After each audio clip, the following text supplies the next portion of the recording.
成都为什么叫 gay 都？然后连他们的新机场都叫天府机场，府哦。有网友在网上打趣说，他说成都啊，除了这个天府大道是直的，其他都是弯的，当然有点夸张啊。那么20年前在当时啊，中国出柜的同志还是非常少的时候，我最早认识的2位已经出柜的比我还要年长一辈的这些同志朋友都来自成都，所以这个并不是巧合啊。我想跟成都本地的这样宽松的这个社会环境有非常大的关系。那这2位朋友的话呢，都超过了70岁。你想在那个年代出柜的这个同志朋友其实还是非常少的哈。当时有一个朋友说他已经出柜好多年了嘛，我报以这种敬佩的眼光说你是大哥，你牛，对吧？然后他说这算什么，在我们成都出柜的很多，因为他当时还说他跟他爸妈都出柜了。另一位朋友的话呢，我是在南方周末读到他们的故事哈。那在1985年的时候，那他们2个就自制了一个结婚证啊。1985年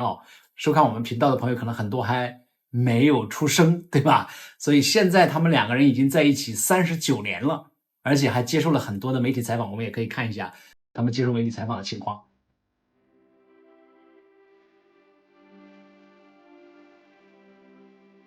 25岁在我们那个年代好像就应该谈婚论嫁了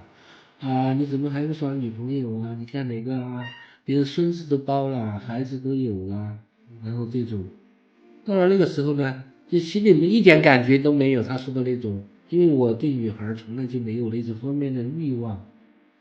你说何必呢？做给别人看？因为从小我性格比较倔嘛，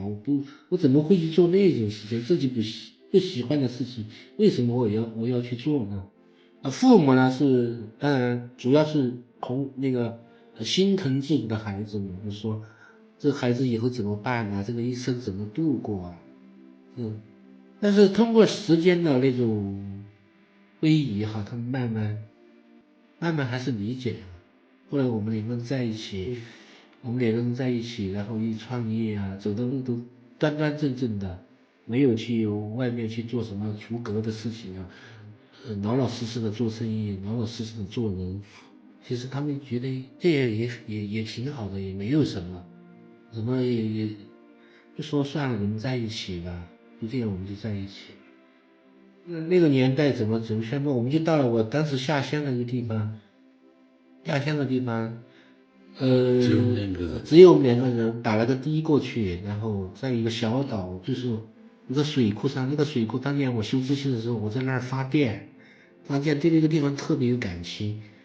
很美，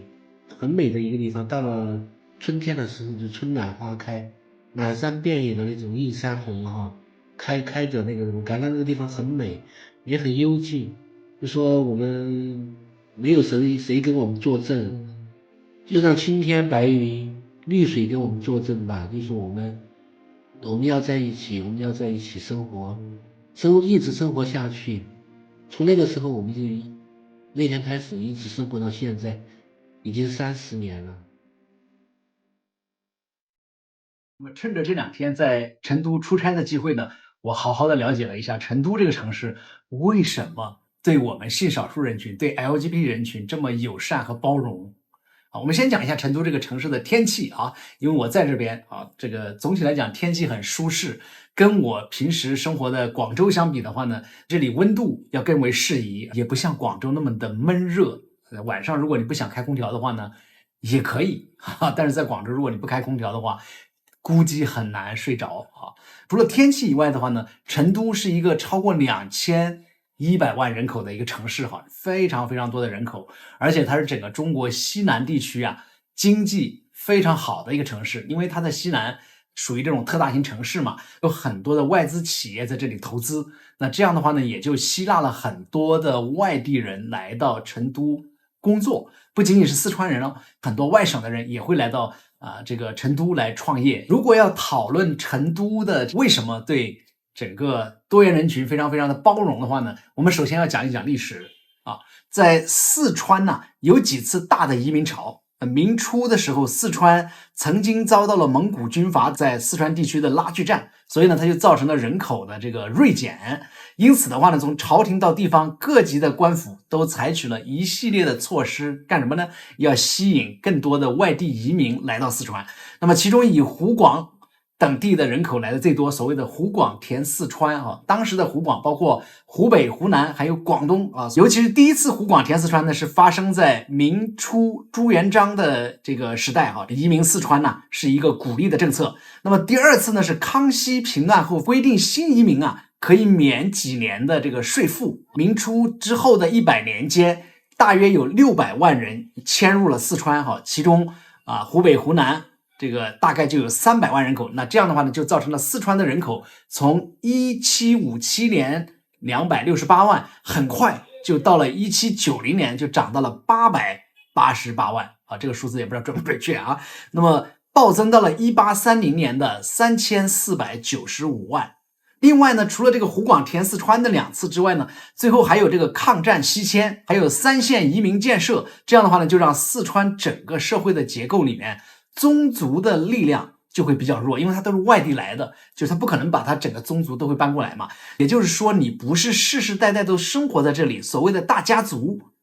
就没有，对吧？很多时候我们都很讲面子，但是如果你的大家族都不在这儿的时候呢，也就不会太在意别人怎么去议论你，也就不会让那些所谓的沾亲带故的这些整个家族感到蒙羞，对吧？因为很多时候我们之所以跨越不了这一关的话呢，就会说我的面子怎么办？我的家族怎么看这个事情？那在成都，在四川，因为它这个有几次的移民潮，所以呢，就这个问题啊就会轻松很多。除了刚才提到的这个历史上的几次移民潮之外的话呢，那么在四川还受到这个宗教的影响，因为四川呢，巴蜀这个地方啊，受到这个传统儒家文化的影响是比较小的啊，因为它是这个道教文化在这里占有一席之地嘛，也算是道教的主要的发源地之一吧。那这样的话呢，就影响了本地人的这个性格，通常他们就会觉得说，哎，这个事儿跟我没关系的。他普遍就不太去干涉别人的生活啊，对那些稀奇古怪的事情啊，往往就是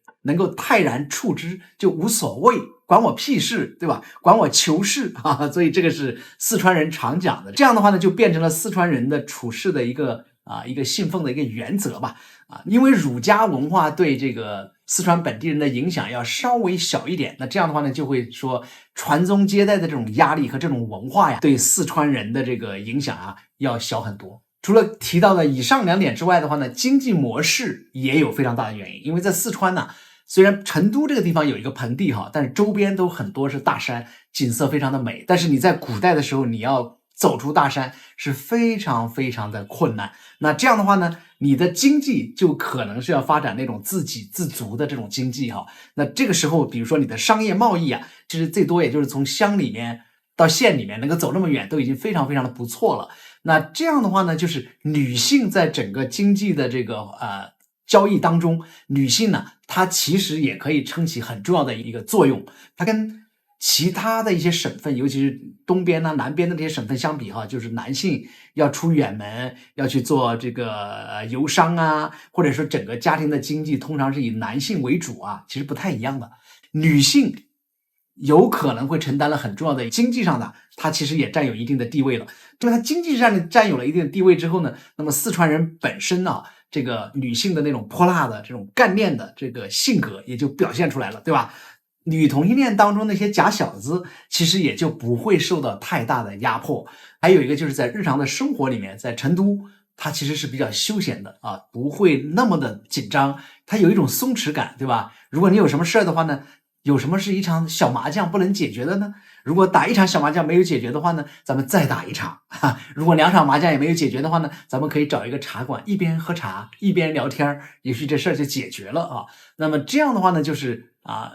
成都这个城市啊，它其实不仅仅对 LGBT 包容，它其实对其他的一些相对多元的文化或者边缘化的一些事情也都能够看得开。另外你可以看到，就是在四川呢，很多的新媒体这些年，对吧？他们去到这些叫什么春熙路去街拍，你可以看到来来往往的人就是非常的新潮，然后打扮的也有可能会超出这个常见的这个规范吧，也都没什么问题。除了刚才提到的这4个因素之外的话呢，我还想再谈一谈这个城市的这个飘飘的文化啊。那么飘飘呢是早期的时候这个成都人对这个同性恋的一种称呼啊，那很形象，尤其是指男同性恋这个飘忽不定，关系不稳定，从一个地方飘到另外一个地方，是吧？所以呢就没有办法安定下来，有很多同性恋一辈子都安定不下来啊。那么有点像飘荡一生的感觉。慢慢的话呢，连同性恋自己都接受了这样的一个称呼，好像说我们同性恋一辈子都没有办法安稳下来的那种感觉，很贴切啊。我在遇到一些同性恋朋友的时候，我觉得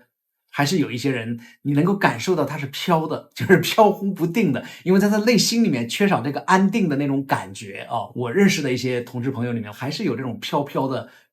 的感觉。那么除了飘飘这个词以外的话呢，在成都还有一个词叫绞人。那么绞人这个词的话呢，它通常是形容2个人这个纠缠在一起，你不太会把这个词拿去形容一对异性恋的结了婚的这个伴侣，你就不太会说他绞人。但是如果你要是想要形容那些异性恋在外面搞第三者呀，所谓的搞这个婚外情啊，可能会说绞在一起，对吧？绞人。同性恋社群的话呢，比如说2男2女的话呢，别人也会觉得说他们是在绞人。那这个词语呢，多少有点贬义，但是呢，这个社群里面呢，也会把它拿过来用一种自嘲，就是觉得说，哎，我们搅在一起，带有一点觉得说这2个人的关系啊，不是那么稳定的感觉。总之吧，反正多种原因让成都这个城市啊，对 LGBT 对我们性少数人群呢是更加的包容。那么我认识的一些